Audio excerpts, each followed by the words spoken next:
जय मां गुरुवर गुरुवर जय मां गुरुवर गुरुवर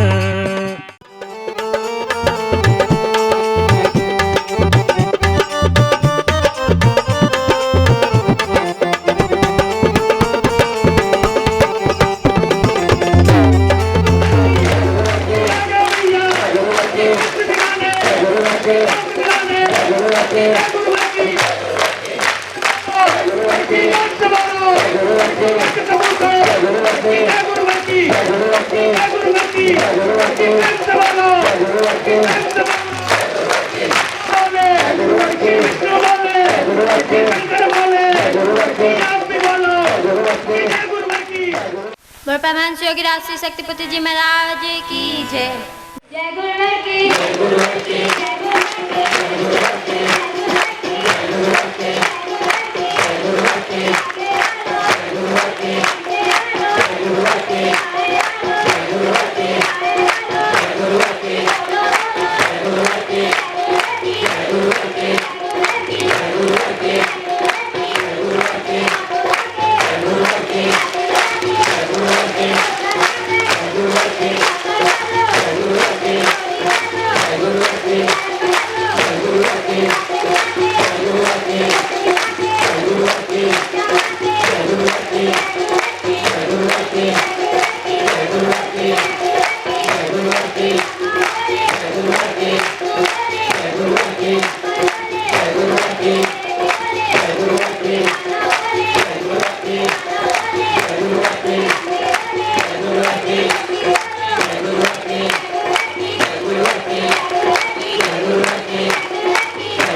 जय माता की जय माता की जय माता की जय माता की जय माता की जय माता की जय माता की जय माता की बोलो जय माता की आवाज ना आई जय माता की हम भी बोले जय माता की तुम भी बोलो जय माता की जो भी बोलो जय माता की दरिया चलो जय माता की माता प्यारा जय माता की दाता दुलारा जय माता की जय माता की जय माता की बोलो ब्रता जय माता की तुम्हें नवाता जय माता की मिल जाता जय माता की बोलने लगता जय माता की जय माता की जय माता की जय माता की जय माता की जय माता की जय माता की दर्शन पाया जय माता की दर्शन गवाया जय माता की सफल बना लो जय माता की दर्शन गवाना जय माता की जय माता की जय माता की जय माता की जय माता की मेरी मैया जय माता की तेरी मैया जय माता की सबकी मैया जय माता की दोस्त बोलो जय माता की मैया को बना लो जय माता की मैया को बुला लो जय माता की जय माता की जय माता की आवाज आई जय माता की आवाज आई जय माता की दोस्त बोलो माता की मैया को बुला लो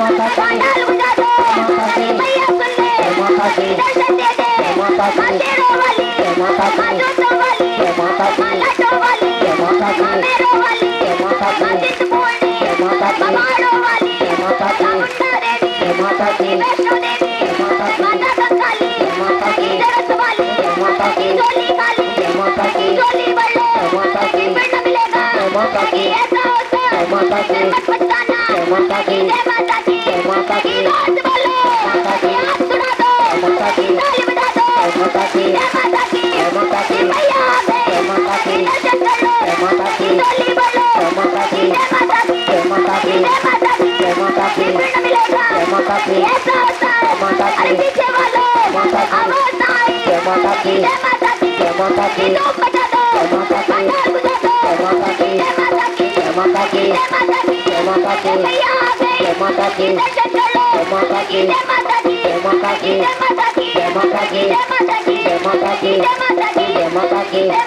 माता की जय माता की जय माता की जय माता की जय माता की जय माता की जय माता की जय माता की बोलो माता आदि शक्ति जगत जननी जगदम्बे मात की जय। बोलो परमहंस योगी राज श्री शक्ति पुत्र जी महाराज की जय।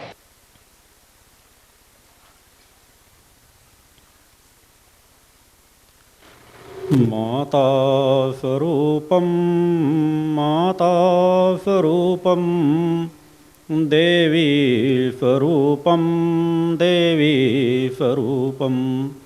प्रकृति स्वरूपं प्रणम्यं। बोल माता आदि शक्ति जगजनी जगदमाते की। यहाँ उपस्थित अपने समस्त शिष्यों, चेतनांशों, माँ के भक्तों, श्रद्धालुओं को अपने हृदय में धारण करता हुआ माता आदि शक्ति जगत जननी जगदम्बा का पूर्ण आशीर्वाद प्राप्त करता हुआ अपना पूर्ण आशीर्वाद आप समस्त लोगों को समर्पित करता हूँ।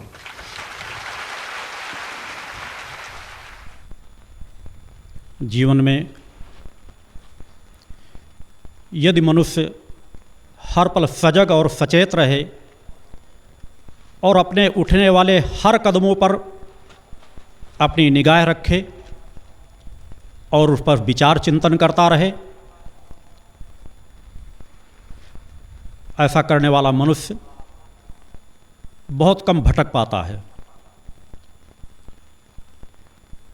यदि वह जीवन के हर पल पर एक पैनी निगाह रखे, इस भयावह कलिकाल के वातावरण में वह देखने का प्रयास करे कि मेरे कदम सत्य पथ की ओर बढ़ रहे हैं या असत्य पथ की ओर बढ़ रहे हैं।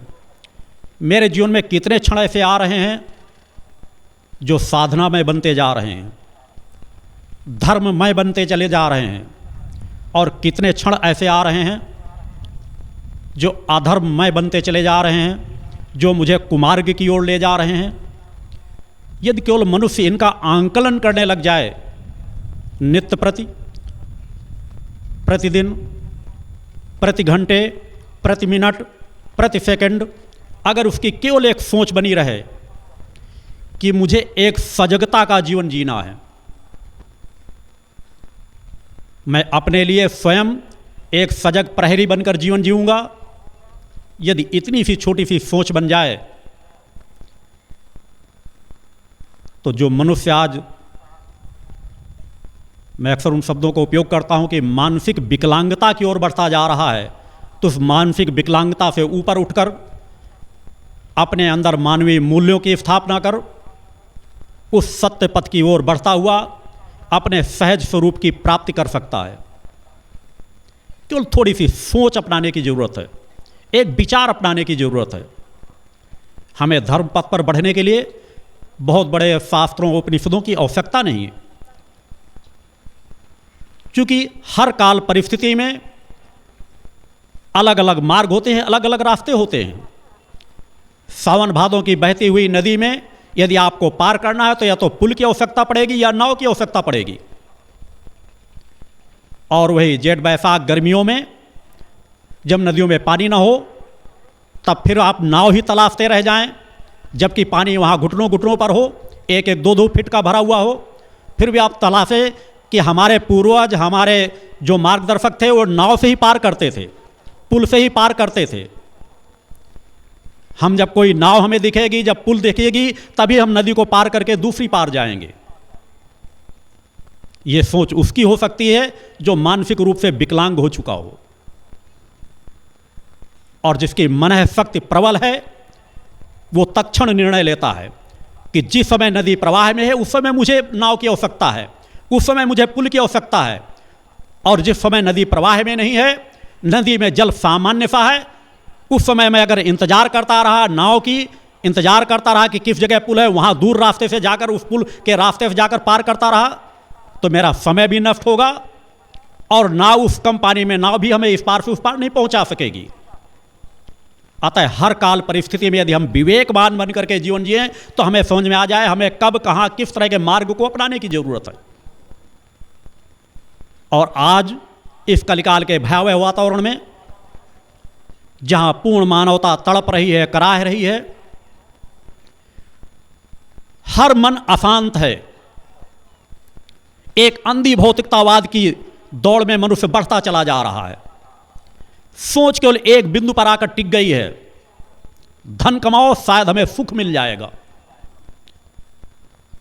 मगर फिर भी अशांति है। बड़े से बड़े धनाढ्यों के यहां जाइए, वो भी अशांत हैं, अतृप्त हैं। तो क्या हमें अशांति और अतृप्त का जीवन चाहिए या शांति और तृप्ति का जीवन?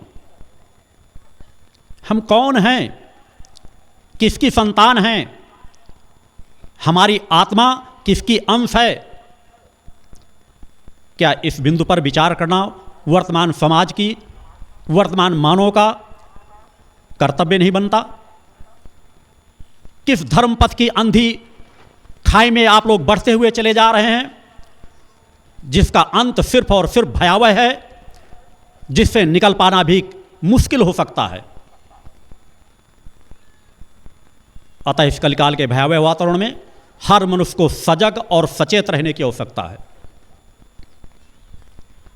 सोचने की आवश्यकता है कि ये जो परंपरागत मनुष्य पतन के मार्ग में जा रहा है, उसकी शारीरिक क्षमता क्षीण होती जा रही है, मानसिक क्षमता क्षीण होती जा रही है, बौद्धिक क्षमता क्षीण होती जा रही है, उम्र घटती जा रही है। ये सभी जो सामर्थ्य मनुष्य की थी वो घटते क्रम में जा रही है, और फिर भी हम समझे कि हम विकास की ओर जा रहे हैं। 21वीं सदी में हम और विकास कर लेंगे, 22वीं सदी में हम और विकास कर लेंगे। एक बार इन बिंदुओं पर विचार करने की आवश्यकता है। नवरात्रि जैसे पावन पवित्र पर्व, ये तिथियां, ये क्षण हमें प्रकट सत्ता से सौभाग्य स्वरूप प्राप्त हुए हैं। किन क्षणों का हम सदुपयोग करें, इन क्षणों पर हम कुछ सोचें, विचार करें, उस प्रकट सत्ता की ऊर्जा का अर्जन करें। हर पल एक सोच होनी चाहिए। माता आदिशक्ति जगन्नी जगदम्बा की आराधना के लिए तो सभी काल एक समान है, मगर निश्चित है कुछ क्षण विशेषों का एक विशेष फल होता है। नवरात्र के पावन पवित्र दिनों पर हमें किसी योगों के विषय में विचार करने की आवश्यकता नहीं होती। नवरात्रि का हर पल, हर क्षण, दिन और रात्रि एक समान होते हैं। हमें सौभाग्य से वर्ष में 2 जो नवरात्रियां मिलती हैं, मैंने कहा 4 नवरात्रियां होती हैं, मगर समाज के लिए, गृहस्थ मनुष्यों के लिए, समाज के लिए 2 नवरात्रियों का ही उपयोग करने का चिंतन ऋषि मुनियों ने दिया है। इन नवरात्रि के क्षणों में केवल हम उपवास करते रहें, केवल हम मंत्र जाप करते रहें, केवल हम साधना करते रहें, निराहार रहते रहें, निर्जला व्रत रहते रहें, इससे कोई खास लाभ नहीं प्राप्त हो सकेगा। कि आप निर्जला व्रत रह लेते हैं, आप 9 दिन जल नहीं ले ग्रहण कर रहे, निश्चित है साधक का कर्तव्य है कि नवरात्र में कम से कम भोजन लेकर के, आवश्यकता पड़ती है तो जहाँ निराहार रहना पड़ता है। यदि हम किसी साधना अनुष्ठान के 10-10, 12-12 घंटे के क्रमों में बैठे हुए हैं, सतत मंत्र जाप कर रहे हैं, ध्यान साधना में बैठे हुए हैं, तो हमें जल भी अगर नहीं ग्रहण कर रहे उसकी कोई आवश्यकता नहीं। भोजन नहीं ले रहे तो उसकी हमें कोई आवश्यकता नहीं, क्योंकि अगर हम भोजन लेकर बैठेंगे तो मंत्र जाप नहीं कर सकेंगे। मगर यदि हम सामान्य सा जीवन जी रहे हैं तो हमारे लिए केवल एक ही चीज़ नहीं होना चाहिए कि हम निराहार ही रहना शुरू कर दें। इससे शारीरिक क्षमता क्षीण होती है, और जिस मनुष्य की शारीरिक क्षमता क्षीण होने लग जाएगी तो मानसिक क्षमता, बौद्धिक क्षमता भी क्षीण होती है। व्रत उपवास आवश्यक है, मगर मनुष्य की वर्तमान शारीरिक क्षमता के अनुसार। वर्ष भर आप नाना प्रकार की चीज़ें खाते रहते हैं, सुबह से शाम तक भोजन करते रहते हैं, दिन में 2-2, 3-3 बार भोजन करते हैं। अचानक आप व्रत रहना शुरू कर देंगे, उस कठोर व्रत का निर्णय ले लेंगे कि मैं निराहार रहूंगा, एक बूंद भी जल नहीं लूंगा। जिनके अंदर प्रबल साधनात्मक प्रवृत्ति है वह अगर कुछ 1 दिन 2 दिन या कुछ ऐसे क्रमों का कभी कभार निर्णय ले लेते हैं तो अनुचित नहीं है। मगर नवरात्र के 9 दिनों के व्रत रहने के क्रम को मैंने बतलाया है कि दिन में आप कम से कम फलाहार लें, जल जितना आवश्यकता है उतनी ले सकते हैं, और सायंकाल सूर्यास्त के बाद एक समय का भोजन अवश्य करें। वह भोजन शुद्ध सात्विक होना चाहिए। दाल चावल रोटी नमक कुछ भी एक समय सूर्यास्त के बाद आप लोग ग्रहण कर सकते हैं। यह प्रारंभिक चिंतन मैं इसलिए दे रहा हूँ कि नवरात्रि पर्व पर आप लोग यहाँ आए हुए हैं, कुछ लोग नए भक्त आए हुए हैं, उनके अपने अपने नियम बनाए होते हैं कि मैं तो 9 दिन बाद ही भोजन करूँगा। भोजन सभी हैं, एक फल भी भोजन है, सिंघाड़े को आप ले रहे हैं वो भी भोजन है, एक गेहूं का दाना भी भोजन ही है। शुद्ध और सात्विक होना चाहिए। दिन में हम फलाहार और ऐसे चीज़ों का फल के रूप में लेते हैं कि जिनसे हमारे शरीर में गरिष्ठता का भाव न हो। अपाच्य भोजन यदि हम ले लेंगे, उपवास का तात्पर्य होता है नजदीक वास करना, किसके? अपनी आत्मा के नजदीक। तो जितना हम कम से कम भोजन करेंगे उतना हम अपनी आत्मा के नजदीक वास करेंगे, और जो जो हम आत्मा के नजदीक आते हैं, जो जो हमारी सतोगुणी कोशिकाएं प्रभावित होती चली जाती हैं, और सतोगुणी कोशिकाओं के प्रभावित होने पर ही हमें सभी क्षेत्रों का लाभ प्राप्त होता है। अतः जो नए भक्त आए हुए वह सायंकाल एक समय का भोजन कर सकते हैं। प्रारंभिक चिंतन में उन चिंतनों को देना मेरे लिए अनिवार्य था, क्योंकि जहां हम जिस स्थान पर रहते हैं उन नियमों का यदि हम पालन करते हैं तो वहाँ की ऊर्जा का हमें पूर्ण फल प्राप्त होता है। और जिस दिशा में मैं चिंतन दे रहा था कि आज समाज जिस पतन के मार्ग में जा रहा है उसे किस प्रकार से रोका जाए, आज वर्तमान की आवश्यकता यह है। इसकी नहीं कि बड़े बड़े हम धर्म ग्रंथों को कंठस्थ कर रहे हैं, रटते रहें, ताली बजाते रहें, उनका गुणगान करते रहें, उनके लिए बस नाचते गाते और मस्ती में अपने आप में झूमते रहें और हमारे हाथ कुछ भी न लगे, हम फिर भी खाली के खाली रह जाएं। हमें आवश्यकता है अपने आप को पतन के मार्ग से बचाने की, और पतन से मार्ग से बचाने के लिए हमारे पास सबसे पहला अस्त्र होता है हमारी आत्मा, हमारा गुरु और हमारी इष्ट। जो पूर्ण निष्ठा विश्वास इन तीनों चीजों पर रखता है, तीनों सत्ताओं पर रखता है, वही मनुष्य सत्य पथ पर, वही मनुष्य धर्म पथ पर बढ़ सकता है। और मनुष्य का यदि यह कह दिया जाए कि मनुष्य अपने आप को यदि उभारना चाहता है, ऊपर उठाना चाहता है, यदि उसे एहसास होता है कि मैं कहीं ना कहीं भयावह वातावरण में ग्रसित हो चुका हूं और यह जन्म दर जन्म मेरे साथ चलता चला जाएगा, कुछ समय पूर्वजों के साथ चलता आ रहा है, मेरे साथ चलेगा, मेरे बच्चों के साथ चलेगा, आगे आने वाली पीढ़ियों में चलेगा, तो मैं इससे बचूं कैसे?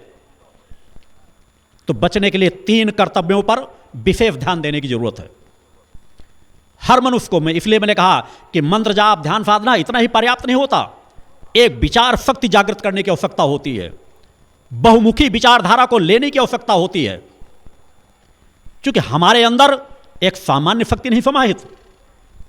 बाह्य रूप में जो हम देख रहे हैं, नहीं देख पा रहे, दृश्य अदृश्य जगत, पूर्ण ब्रह्मांड हमारी आत्मा के साथ बैठा हुआ हमारी आत्मा में समाहित है।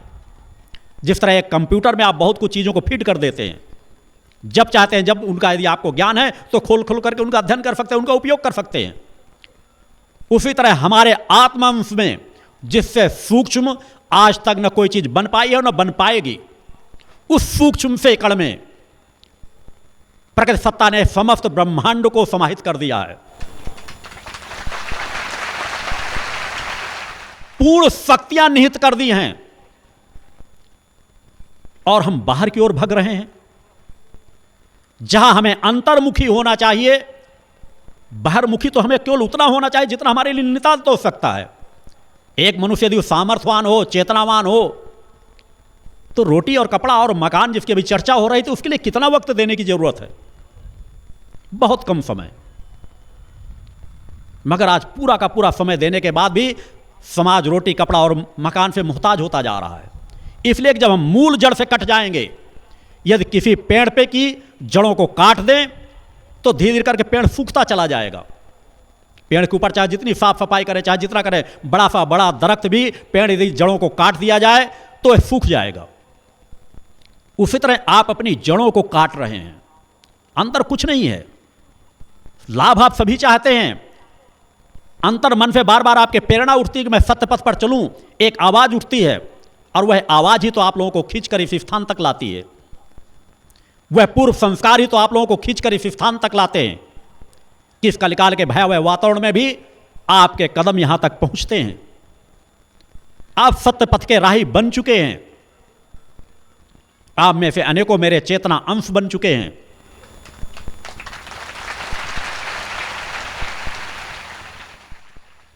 तो हमारा जीवन कैसा हो? क्या गुरु के गुणगान करते रहें? क्या मां के जयकारे लगाते रहें? मैंने कहा यह एक पक्ष है। आपको बहुमुखी विचारधारा लेके चलना है अगर आप मेरे वास्तव में चेतना अंश बनना चाहते हैं। बहुमुखी विचारधारा की सोच रखो। यह सीमित दायरा नहीं कि बस मां के हम गुणगान कर लेंगे, गुरुवर के गुणगान कर लेंगे, इसी से हमारा पूर्ण कल्याण हो जाएगा। मैं केवल आपका कल्याण करने नहीं आया हूं कि आप भौतिक सुख शांति को अर्जित कर लें, आपकी भौतिक समस्याओं का समाधान हो जाए। मैं आपकी उस समस्या का समाधान करने आया हूं जिस समस्या का समाधान वर्तमान में करने की सामर्थ्य, पात्रता ना ग्रंथों में है, ना पुराणों में है, ना शास्त्रों में, ना उपनिषदों में है, ना वर्तमान के साधु संत सन्यासियों में। उस समस्या का समाधान केवल माता आदिशक्ति जैनी जगदम्बा की कृपा से जिस विचारधारा पर मैं आपको बढ़ा रहा हूं उस विचारधारा पर बढ़ने से होगा। यदि वास्तव में लाभ प्राप्त करना चाहते हैं, अपने जीवन की समस्याओं का भी समाधान चाहते हैं, तो आपको सत्य पथ को अपनाना ही होगा। अन्यथा मैं कितने ही आशीर्वाद क्यों न देता रहूं, वह आशीर्वाद आपके ऊपर से ही निकलते चले जाएंगे। और अगर एक सोच बना ली जाए, एक अपने अंदर तड़प ले ली जाए कि हम बहुत पीछे आकर खड़े हो चुके हैं, मानव का सहज स्वरूप कितनी उच्चता का है, उसके लिए हमें उन ऋषियों मुनियों की परंपरा को, ऋषियों मुनियों के बारे में विचार जरूर करना पड़ेगा, सोचना जरूर पड़ेगा कि हम सामान्य इंसान हैं, हम उस परम सत्ता का अंश लिए बैठे हैं और हम ऋषियों मुनियों की ही संतान हैं। और अगर यह भ्रम भी तुम्हारे मन मस्तिष्क में बना रहे तो कम से कम आपके गुरु ने आपको चेतना अंश बनाया है। चेतना अंश का तात्पर्य आप सतत जानते हैं कि गुरु आपको सबको अपने समान बनाने के लिए आया है, उस रास्ते की ओर खींचने के लिए आया है कि जिस जगह का आनंद मैं प्राप्त कर रहा हूं, जिन चरणों का सानिध्य मैं प्राप्त कर रहा हूं, एक न एक दिन तुम्हें भी उन चरणों का सानिध्य प्राप्त हो सके। जिस आत्मबल का जीवन आपका गुरु जीता है, उसी आत्मबल का जीवन आप जी सकें। मैं यही नहीं कहता कि आप मुझे अपने हृदय पर धारण करें। हर मंचों से आप स्वतः एहसास करते होंगे, देखते हैं, सुनते हैं, मेरी विचारधारा सहज कि मैं अपने शिष्यों को सतत अपने हृदय पर धारण करता हूं। जो अपने हृदय में धारण करता होगा वही चेतना अंश आपको बना सकता है। और आशीर्वादों को लेकर हम केवल बैठ जाएं, हम उन सौभाग्यों को यदि समझने का प्रयास नहीं किया और उन सौभाग्यों को लेकर के हमने अपने आप के सौभाग्य को और बढ़ाने का प्रयास नहीं किया, तो जिस तरह ठहरा हुआ जल दूषित हो जाता है, इस तरह आपके अंदर एक प्रवाह की आवश्यकता है, एक गति की आवश्यकता है कि जिस ओर मैं खींचना चाहता हूं उसी ओर हर पल बढ़ने की ललक आपके अंदर होनी चाहिए, एक भूख होनी चाहिए, एक तड़प होनी चाहिए। जब तक वह प्रबल तड़प, वह प्रबल भूख आपके अंदर जागृत नहीं होगी, भौतिकतावाद की भूख तो आपको एहसास करा देती है, मगर जिस दिन आपका मन तड़पने लगे, व्याकुल होने लगे अपने गुरु के लिए, अपने देवस्थान के लिए, उस प्रगत सत्ता के लिए, अपने आप को चेतनावान बनाने के लिए, उसी दिन तुम समझना कि वास्तव में चेतना अंश जो मैं आपको बना रहा हूं उसका बीजारोपण आपके अंदर हो चुका है। और उस बहुमुखी विचारधारा के लिए हर मनुष्य का कर्तव्य है कि 3 कर्तव्यों पर विशेष ध्यान रखे, वहां से शुरुआत करे। सत्य, शांति और शक्ति, इन्हीं का सहारा लेकर वह भक्ति, ज्ञान और आत्मशक्ति की प्राप्त कर सकता है। आज वर्तमान में आवश्यकता है कि सबसे पहले साधक हैं जो शिष्य है मेरे, वह सत्य का वर्ण करें, सत्य बोलना सीखें, सत्य के लिए अपना जीवन न्यौछावर करना सीखें, सत्य वक्ता बने। वाणी की शक्ति कितनी प्रबल होती है इसका एहसास आप लोगों ने किया नहीं। पहले हमारे ऋषि मुनि के अंदर वाक शक्ति हुआ करती थी। एक साधक कोई भी चीजें कह देता था, वो समाज को उसी तरह फलीभूत होती थी। माता पिता भी अपने बच्चों के यदि आशीर्वाद दे देते थे तो आशीर्वाद फलीभूत होते थे। आवश्यकता होती है चूंकि मैंने कहा ये आत्मा की जो शक्तियां उनको समझने का प्रयास करो। जो वाणी हमारे मुख से निकलती है, यदि हम सत्य की विचारधारा का वर्णन कर लें कि हमें जीवन में असत्य का सहारा नहीं लेना, तो हम पतन के मार्ग से बचने लगेंगे। पतन में के मार्ग में जाने के लिए सबसे पहले शुरुआत होती है असत्य से।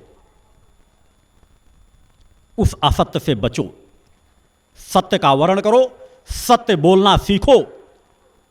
सत्य आज तक न कभी किसी से पराजित हुआ है और न पराजित होगा, यह आपके मन मस्तिष्क पर सदैव बैठा रहना चाहिए।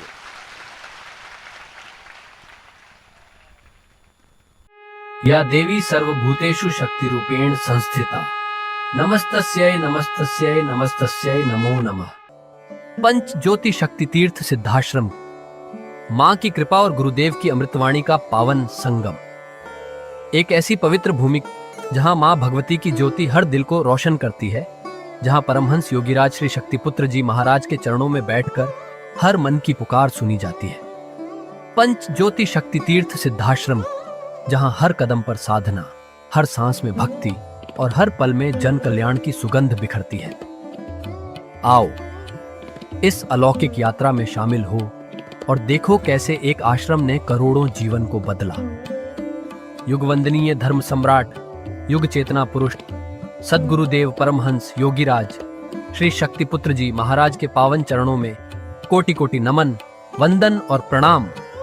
उनकी कृपा से एक ऐसी पवित्र स्थली का सृजन हुआ जो तप, योग, ध्यान और साधना का स्वर्णिम केंद्र है।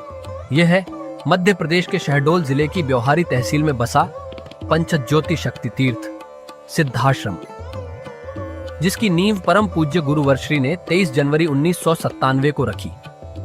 तब से यहाँ माँ भगवती की अखंड ज्योति जल रही है और 15 अप्रैल 1997 से श्री दुर्गा चालीसा का अखंड पाठ अनंत काल तक जन जन के कल्याण के लिए गूंज रहा है।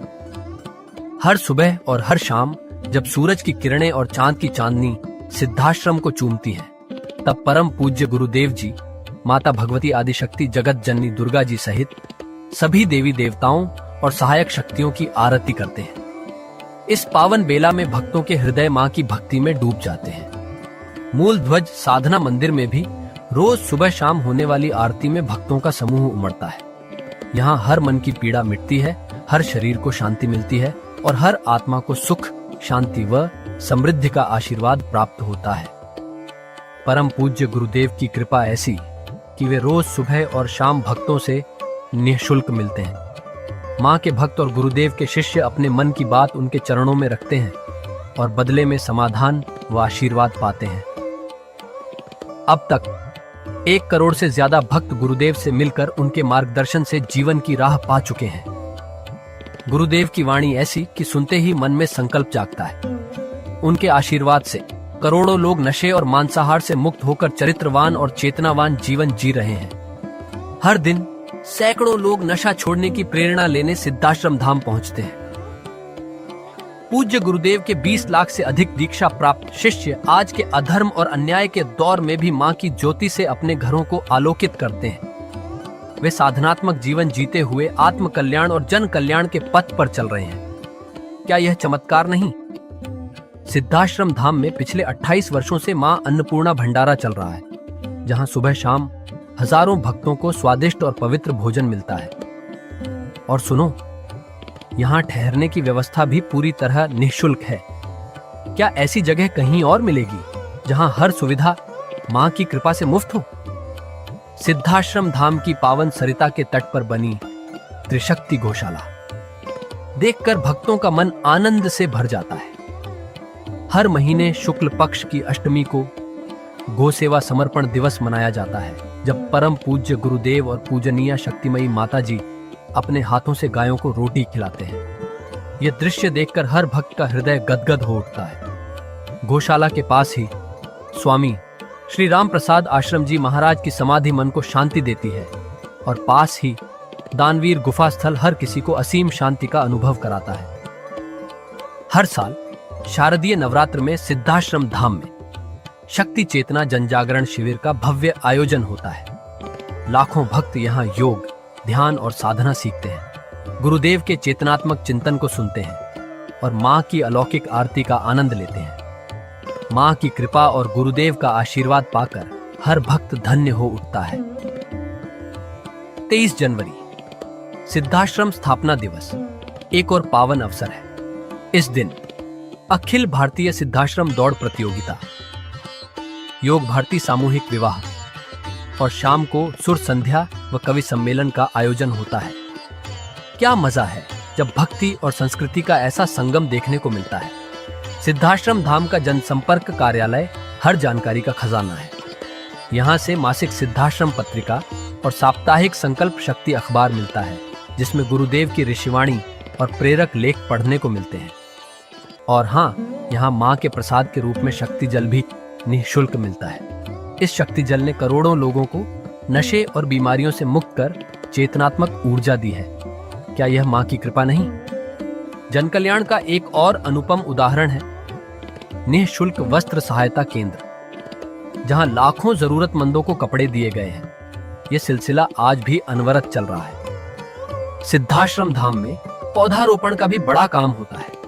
परम पूज्य गुरुदेव जी महाराज एवं पूजनीय शक्तिमयी माता जी स्वयं समय समय पर पौधारोपण करके पर्यावरण को बढ़ावा देते हैं। सिद्धाश्रम धाम में अनेक प्रकार के फल, फूल और औषधियों के हजारों पेड़ों की हरियाली देखकर मन प्रसन्न हो जाता है। सिद्धाश्रम धाम में विभिन्न प्रकार की हरी सब्जियां उगाई जाती हैं, जो निःशुल्क चल रहे मां अन्नपूर्णा भंडारे में प्रयोग की जाती है। परम पूज्य गुरुदेव जी ने मानवता, धर्म रक्षा और राष्ट्र रक्षा के लिए 3 धाराएं बनाई हैं। भगवती मानव कल्याण संगठन, पंचज्योति शक्ति तीर्थ सिद्धाश्रम और भारतीय शक्ति चेतना पार्टी 15 मार्च 1995 को बने। भगवती मानव कल्याण संगठन के 1 लाख से ज्यादा कार्यकर्ता नशा मुक्त, चरित्रवान और परोपकारी समाज बनाने में जुटे हैं।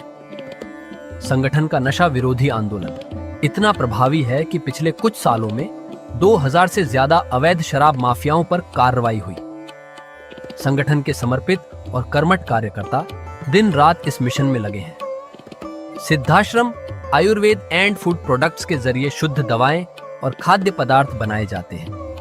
इन्हें लेने या व्यापार के लिए एजेंसी पाने के इच्छुक लोग संपर्क कर सकते हैं।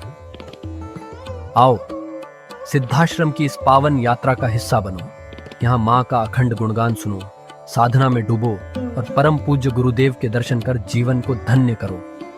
भगवती मानव कल्याण संगठन तुम्हें मानवता, धर्म और राष्ट्र की सेवा में शामिल होने का सादर न्योता देता है। जय माता की, जय गुरुवर की। जय माँ गुरुवर गुरुवर। जय माँ गुरुवर गुरुवर।